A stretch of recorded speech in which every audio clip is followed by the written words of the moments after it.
হলো জিবরিল দেখে অবাক হলো জিবরিল। এই দুনিয়ার মধ্যে আমরা প্রত্যেকটা মানুষ যে টাকার পিছনে ঘুরে বেড়াই, এই টাকা পৃথিবীর যার কাছে আছে সেই পৃথিবীর মধ্যে রাজত্ব করে বেড়াচ্ছে, আর যার কাছে টাকা নেই সে বড় অসহায় এই দুনিয়াটা। তাই কবি ছন্দের ভাষায় লিখছে, শোনো। এই দুনিয়া সাদা সিধা, ওগো এই দুনিয়া সাদা সিধা, কিন্তু মানুষ টাকার গোলাম। পৃথিবীতে দ্বিতীয় খোদা থাকতে হলে টাকা আছে, তাই না? টাকার উপর মানুষ সবকিছু আল্লাহর কিরে আল্লাহকে সবকিছু ছেড়ে দেবে, কুরআন সব বাদ দিয়ে উল্টে দিয়ে যদি কেউ বড় বড় টাকার বান্ডিল দেখায় সে ঘুরে লোভ লালসায় ঘুরে যাবে।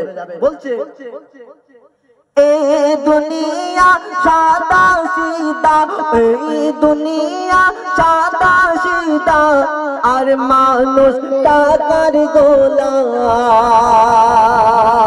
আর টাকা ছাড়া যেখানে চলে সেখানে হয় যে বদনাম। দেখবেন টাকা না থাকলে ছেলেরা যদি শ্বশুর বাড়ি যায় সেখানে কোনো মানিজ্য পাওয়া যাবে না, তাই না? আরে টাকা ছাড়া যেখানে চলে সেখানে হয় অপমান। বন্ধু বান্ধব আত্মীয় স্বজনের বাড়ি গেলে টাকা ছাড়া সেই মানুষটি অসহায় হয়ে থাকে, টাকা ছাড়া তার মর্যাদা দেয়া যায় না।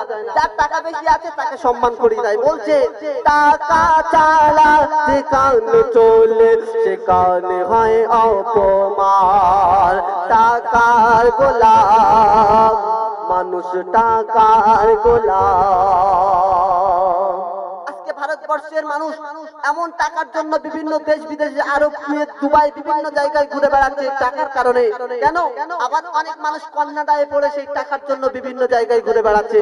বলছে দেশ বিদেশে কত মানুষ ঘুরে,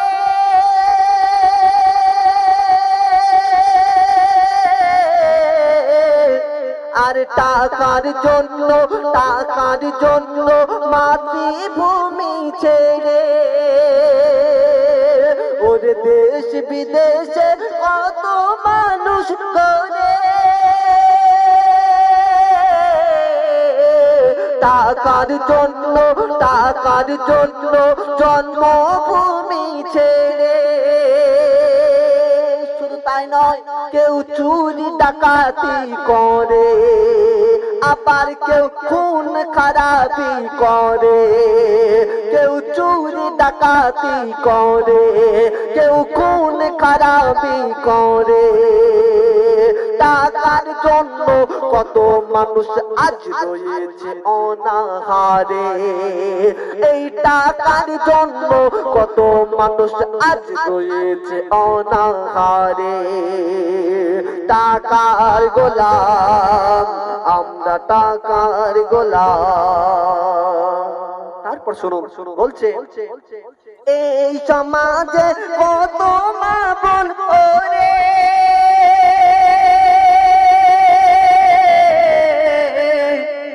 আরে টাকার জন্য, টাকার জন্য বিয়ে হয় না তারে। টাকার জন্য অনেক মেয়ে ফোনের অভাবে তারা বাড়িতে পড়ে রয়েছে, ঠিক কিনা বলুন? আজকে সমাজে আবার আমাদের ইন্ডিয়ার অনেক মানুষ, বাংলাদেশের অনেক মানুষ যে বিয়ে দিচ্ছে টাকার জন্য, একজন টাকলা জামাই, কালো মোটা ভুঁড়িওয়ালা, বিভিন্ন রকম, মানে যেরকম হয় হোক তার যদি টাকা থাকে তার সঙ্গে বিয়ে দিচ্ছে। অনেকজন বলছে একটা ছেলে একটা মেয়ের বাবাকে গিয়ে বলছে যে কাকু তুমি তোমার মেয়ে এত সুন্দর দেখতে আর ওইরকম একটা ছেলের সঙ্গে বিয়ে দিয়েছে কেন? আরে তখন সেই মেয়ের বাপকে তখন বলছে, মেয়ের বাপ সেই ছেলেটাকে প্রশ্নের উত্তর দিচ্ছে, अरे बाल नहीं तो क्या हुआ? बोलते बाल नहीं तो क्या हुआ? वो भी मान लेते हैं। बोलते वो चूल नहीं तो क्या थे, वो कालो तो क्या थे, वो तो टाका আছে। बाल नहीं तो क्या हुआ? वो अभी मालूम है। তাই বলছে আরে টাকার জন্য কত মা বোন আজ রয়েছে অনাহারে। এই সমাজে কত মা বোন ওরে,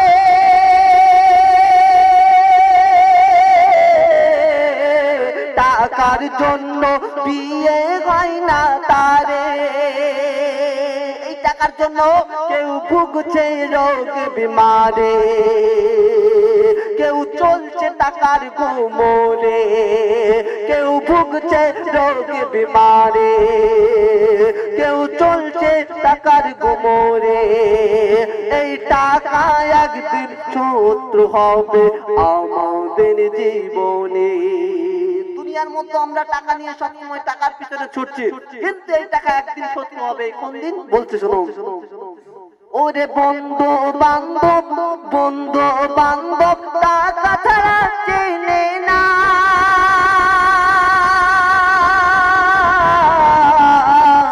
বন্ধু বান্ধব আত্মীয় স্বজন টাকা ছাড়া চেনে না, কিন্তু এই দুনিয়ার মধ্যে এমন একজন ব্যক্তি আছে যার কাছে টাকার কোনো মূল্য নেই। সেই ব্যক্তিটিকে বলছে ওরে বন্ধু বান্ধব টাকা ছাড়া চেনে না।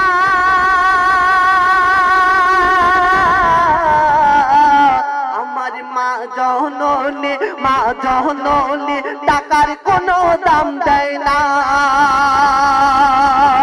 ওরে বন্ধু বান্ধব টাকা ছাড়া চেনে না। আর গর্ভধারিণী টাকার কোনো দাম দেয় না। কেন? সন্তানের মুখের হাসি দেখলে হয় মা জননী খুশি। সন্তানের মুখের হাসি দেখলে মা জননী হয় খুশি। আর বিনা মূল্যে যেখানে ডাকবে মা জননীকে পাবে। আমরা অনুষ্ঠানে অনেক দাদা ভাইরা আছে, দেখবেন যে তাদের যে প্রত্যেকটা বিভিন্ন জায়গায় কাজকর্ম করি যে টাকার জন্য, যে স্বার্থ ছাড়া চলি না। যদি স্বার্থ থাকে তার মধ্যে আমরা সেখানে ছুটে যাই, এগিয়ে যাই। কিন্তু মা জননী এমন একটা ব্যক্তি যে কোনোদিন কোনো স্বার্থ বোঝে না। প্রত্যেকটা 1 ঘন্টায়, প্রত্যেকটা সেকেন্ডে, প্রত্যেকটা মিনিটে যখন ডাকবে মা জননীকে, সেই অবস্থায় সন্তানের জন্য তার জীবনটাকে সুপে দেয়। বলুন না সুবহানাল্লাহ। ওরে বন্ধু বান্ধব টাকা ছাড়া চেনে না।